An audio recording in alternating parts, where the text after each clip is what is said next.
I guess I thought in my heart of hearts that my work was too weird to ever really appeal to a mass audience.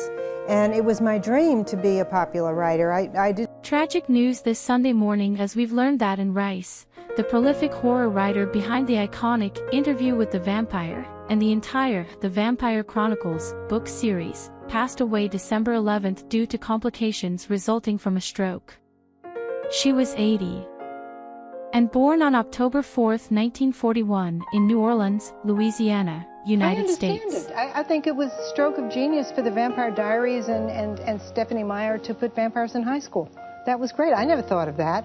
You know, my vampires would not go to... Rice's son, Christopher Rice, said in a statement on social media earlier tonight, and passed away due to complications resulting from a stroke. She left us almost 19 years to the day my father, her husband Stan, died. The immensity of our family's grief cannot be overstated. As my mother, her support for me was unconditional. She taught me to embrace my dreams, reject conformity, and challenge the dark voices of fear and self-doubt. As a writer, she taught me to defy genre boundaries and surrender to my obsessive passions.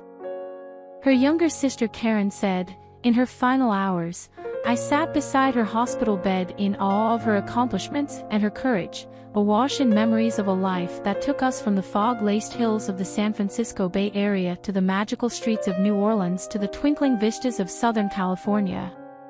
As she kissed and goodbye. Rice is best known for her 1976 debut novel Interview with the Vampire, which she wrote while mourning the loss of her daughter Michelle, who died of leukemia at the age of 5. Interview with the Vampire was the start of a series known as The Vampire Chronicles, which ended up consisting of 12 more novels. Rice also wrote several novels that weren't focused on vampires, including Feast of All Saints, Cry to Heaven, The Wolf Gift, and the Mayfair Witches trilogy. I wasn't even thinking about Lestat when I wrote Interview with the Vampire. I was thinking about Louis. I mean, Louis was the hero. Everything revolved around Louis. Louis was me. I was Louis. I'm the only... Rice wrote nearly 40 novels. She sold some 135 million copies, placing her among the most popular fantasy writers of all time. She also penned the screenplay to the 1994 adaptation of Interview with the Vampire, which starred Tom Cruise and Brad Pitt, and introduced millions to the iconic vampire Lestat. Queen of the Damned would also receive the Hollywood treatment in 2002, starring the late Aaliyah.